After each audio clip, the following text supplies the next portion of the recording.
मैं तो आरती उतारो रे संतोषी माता की। जय जय संतोषी माता, जय जय माँ। जय जय संतोषी माता, जय जय माँ। नमस्कार दोस्तों, मैं हूं ममता तिवारी और आप सभी का स्वागत करती हूं मेरे चैनल ममताज वे में। कैसे हैं आप सब, तो ये बताने के लिए कमेंट बॉक्स में जय संतोषी माता जरूर लिखें। तो चलिए दोस्तों, आज हम इस वीडियो में जानेंगे संतोषी माता व्रत के सभी नियम विधि, कैसे हमें क्या करनी है, कौन कौन सी सावधानियां बरतनी है, उद्यापन में हमें क्या क्या करनी है, संपूर्ण नियम विधि आज हम इस वीडियो में जानेंगे। तो आप बने रहिए मेरे साथ मेरे चैनल पर। अगर आपको मेरा वीडियो पसंद आता है तो प्लीज़ आप मेरे चैनल को सब्सक्राइब कर दीजिएगा, बेल आइकन को प्रेस कर दीजिएगा, जिससे कि मेरे वीडियो के नए नोटिफिकेशन आप सभी के पास सबसे पहले पहुंचे। तो चलिए शुरू करते हैं और एक एक महत्वपूर्ण बातें, पूजा से संबंधित हर बात थोड़ा सा ध्यान से सुनने का, गलतियां नहीं होनी चाहिए। संतोषी माता का व्रत और छठ माता का व्रत मुझे तो बहुत डर लगता है। इन सभी व्रत में गलतियां बिल्कुल नहीं होनी चाहिए, नहीं तो तुरंत रिजल्ट मिल जाता है। ठीक है, तो ध्यान से सुनिएगा, गलती मत कीजिएगा। कई ऐसी मेरी बहनों ने कहा था कि दीदी संतोषी माता के व्रत के नियम विधि उद्यापन सब बता दीजिएगा। तो चलिए इसी के लिए आज मैं शुरू करती हूँ। तो सबसे पहले बता दूं कि संतोषी माता का व्रत हम शुक्रवार को करते हैं। ठीक है, जिस दिन वैभव लक्ष्मी माता की व्रत किया जाता है उसी दिन संतोषी माता का भी व्रत रखा जाता है, शुक्रवार के दिन। आप लोग को ध्यान क्या रखनी है कि जब कभी भी आप व्रत उठाइए तो शुक्ल पक्ष से उठाइएगा। 15 दिन कृष्ण पक्ष रहता है और 15 दिन शुक्ल पक्ष होता है। तो आप अमावस्या तिथि जो आ रहा है ना 23 को है, 23 के बाद ही जो शुक्रवार पड़ेगा शुक्ल पक्ष में, उसी में आप लोग जो भी नया व्रत आपको उठानी है, गुरुवार का हो, वैभव लक्ष्मी का व्रत हो, संतोषी माता का व्रत हो, या कोई भी नया व्रत आप लोग शुक्ल पक्ष से ही उठाएं तो ज़्यादा बेहतर है। ठीक है, इन सभी व्रतों में मंगलवार का व्रत हो कभी भी उठाएं तो शुक्ल पक्ष से ही उठाएं, सही रहता है। क्लियर हो गया। दूसरी चीज़ क्या है कि शुक्रवार को व्रत रखनी है। व्रत में हमें क्या क्या ध्यान रखनी है, तो उस दिन लाल वस्त्र आपको पहननी है, जो कि मैं बता चुकी हूँ। वैभव लक्ष्मी माता के लिए भी लाल ही पहनते हैं, संतोषी माता के व्रत के लिए भी आप लोग लाल वस्त्र ही धारण करें। और हम पूरे दिन जैसे व्रत रखते हैं तो आप कितने व्रत का संकल्प ले रहे हैं, हाथ में फूल और जल लेकर संकल्प ले लीजिए। किस कामना के लिए रख रहे हैं वो कामना भगवान को बोलिए। संतोषी माता का व्रत भी लोग कामना पूर्ण व्रत कहा जाता है। जो रखते हैं उनकी मनोकामना माता जरूर पूर्ण करती है। तो आप 11 भी रख सकते हैं, आप 21 भी रख सकते हैं, 51 भी रख सकते हैं, या पूरे साल रख सकते हैं। टोटल आपकी मर्जी है। इसमें ध्यान क्या रखनी है कि देखिए, कई लोग हैं ना कि सुबह में ही माता की चौकी लगाकर या अपने मंदिर में भी आप पूजा कर सकते हैं, या आप चौकी भी लगाकर पूजा कर सकते हैं। पूजा विधि बहुत भारी नहीं है, बहुत आसान है। ऐसा नहीं है कि हर आदमी नहीं कर पाएगा, आप आसानी से भी कर सकती हैं और चाहे तो और भी नियम विधि से कर सकती हैं। तो हम व्रत रखते हैं, आप बृहस्पतिवार को जैसे आप बुधवार को ही ना बाल वगैरह धो लीजिए। देखिए, साप्ताहिक व्रत में इतना सब नहीं लिया जाता है कि लहसुन प्याज खाए हैं तो हम कल व्रत कैसे रखेंगे, उतना नहीं बच पाएगा। तो इसलिए आप लोग टेंशन मत लीजिएगा। नॉन वेज जब खाते हैं, मांसाहारी कुछ खाते हैं, तभी बाल धोकर व्रत रखनी चाहिए। लेकिन मान लीजिए कि आपको साप्ताहिक व्रत आप कर रहे हैं, गुरुवार का कर रहे हैं, शुक्रवार का कर रहे हैं, सोमवार का कर रहे हैं, मंगलवार का कर, तो लहसुन प्याज से कोई दिक्कत नहीं है। सिर के ऊपर से नहा लीजिएगा। अगर मन में थोड़ा भी डाउट लग रहा है तो दही लगा लीजिएगा, उससे भी बाल धोया जाता है। नियम कर लीजिएगा, शैम्पू साबुन लगाने की कोई ज़रूरत नहीं है। लेकिन नॉन वेज खाए हैं तो पक्का नहा लीजिएगा सिर धोकर। तो ये भी हो गया। और सुबह उठकर अच्छे से स्नान ध्यान करके साफ़ सुथरा वस्त्र पहन लीजिए, किचन वगैरह साफ़ सुथरा कर दीजिए। और क्या होता है ना कि व्रत के वजह से ही हमारे घर की साफ़ सफाई थोड़ा वीक में अच्छे से हो जाती है। और आप क्या कीजिएगा कि जैसे आप कई लोग सुबह में ही पूजा कर लेते हैं संतोषी माता की, और कई लोग शाम को करते हैं। तो आप देख लीजिएगा, आप सुबह में भी पूजा पाठ अच्छे से बैठकर कर सकती हैं। पूजा में कौन कौन सी सामग्री ज़रूरत है, तो देखिए, भुना हुआ चना बिना नमक वाला, जो काले वाले चने भून के मिलते हैं ना बाज़ार में, तो कई चनों में तो हल्दी रहता है, नमक डाल के उसको चटपटा बनाया जाता है, तो वो चना आपको नहीं लेनी है। भुना हुआ फूट जाता है चना, बड़ा सुंदर रहता है, पीला पीला सा, वो चना आप ले लीजिएगा। और गुड़, चना और गुड़ का माता को भोग लगाते हैं। केला में भी बड़ा वाला केला का भोग लगा सकती हैं जो, और बाकी सब केला जो है ना खट्टा रहता है, तो इसमें खट्टा चीज़ें एकदम माता को बर्दाश्त नहीं है, आपके द्वारा गलती नहीं होनी चाहिए। खट्टा फल, सेब, ऑरेंज, नाशपाती, ये सब चीज़ें अपना खाएं। केला में भी लंबा वाला मतलब बड़ा बड़ा जो केला आता है ना वही लीजिएगा, मैं फ़ोटो डाल दूंगी, गलतियाँ मत कीजिएगा। छोटे वाले केला जो है ना थोड़े थोड़े खट्टे होते हैं, वो सब केला ना खाएं।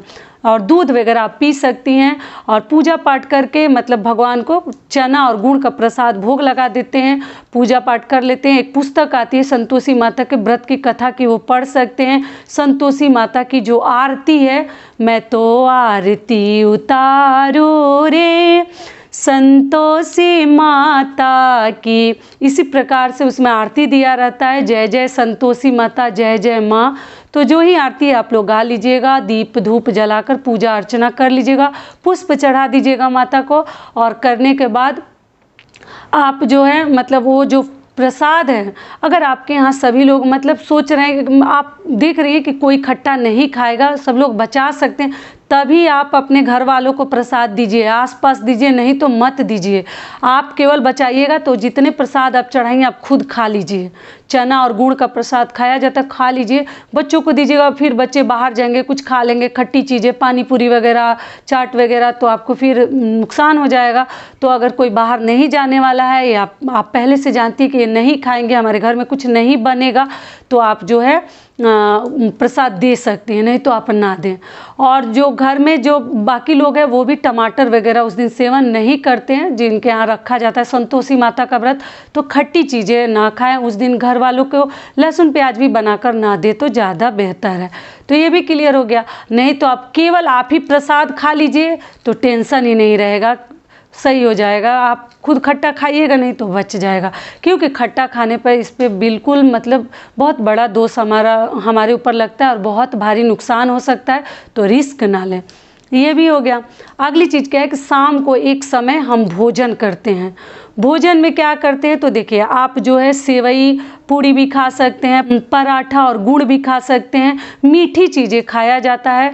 आप मीठा में कोई भी साप्ताहिक व्रत में ना, अधिकतर व्रतों में आप देखिएगा एक समय मीठा भोजन करते हैं, तो इसमें भी शाम को आप एक समय मीठा भोजन कर सकते हैं। सुबह आप गुड़ और चना खा लीजिए, दूध पी लीजिए, केला खा लीजिए, और शाम को आप जो है ना पूड़ी, पराठा, सेवई और गुड़, ये सब चीज़ें खाकर भी व्रत मतलब रख सकती हैं। अगर मान लीजिए आपको डायबिटीज़ है, आपको शुगर की प्रॉब्लम है, तो आप क्या कीजिएगा, आप सेंधा नमक की सब्जी, पूड़ी, पराठा, आराम से रोटी वाली चीज़ें खानी है। चावल व्रत में नहीं खाया जाता है। समझ में आ गया? संतोषी माता के व्रत के नियम भी बता दी, फल फलाहार क्या करनी है, भोजन क्या करनी है वो भी बता दी। तो इस प्रकार से आप लोगों को करनी है। अगली चीज़ क्या है, उद्यापन। तो देखिए, उद्यापन विधि क्या है कि जब आपका 21 पूरा हो जाता है, 11 पूरा हो जाता है, आप लोग पूछते हैं दीदी 11 जो लास्ट हो रहा है उसी दिन उद्यापन करनी है, तो हाँ, आप जिस दिन आपका लास्ट हो रहा है 11 उसी दिन आप उद्यापन कर सकती हैं। अगर मान लीजिए किसी कारण से नहीं कर पाई हैं तो आप 12 में भी कर सकती हैं। मान लीजिए कि नहीं कर पाई, मतलब कुछ प्रॉब्लम है या आप अशुद्ध अवस्था में, तो आप ठीक है 12 में भी कर सकती है। 11 व्रत रख के 12 में कर लीजिए, कोई दिक्कत नहीं है। और मासिक धर्म में आप लोग पूछते हैं दीदी व्रत को माना जाएगा कि नहीं माना जाएगा, तो किसी भी व्रत में देखिए हर घर के थोड़ा सा नियम अलग है। कई लोग हैं कि केवल व्रत रख लेते हैं, घर वालों से पूजा करवा देते हैं, तो वो व्रत को गिनते हैं, काउंट करते हैं। लेकिन कई लोग हैं ना कि कहते हैं कि नहीं, जब तक हम अपने हाथों से माता रानी की या शिव जी की पूजा नहीं करेंगे उस व्रत को हम नहीं मानेंगे। तो आप देख लीजिएगा कि आपका दिल क्या गवाही दे रहा है, आपको माननी है कि नहीं माननी है। केवल आप व्रत रख सकती हैं, व्रत नहीं छोड़ते हैं। वैभव लक्ष्मी माता में व्रत छोड़ देते हैं, लेकिन बाकी सब में है ना व्रत नहीं छोड़ते हैं, व्रत रख लेते हैं और घर वालों से पूजा करवा देते हैं और उस व्रत को भी हम गिन लेते हैं।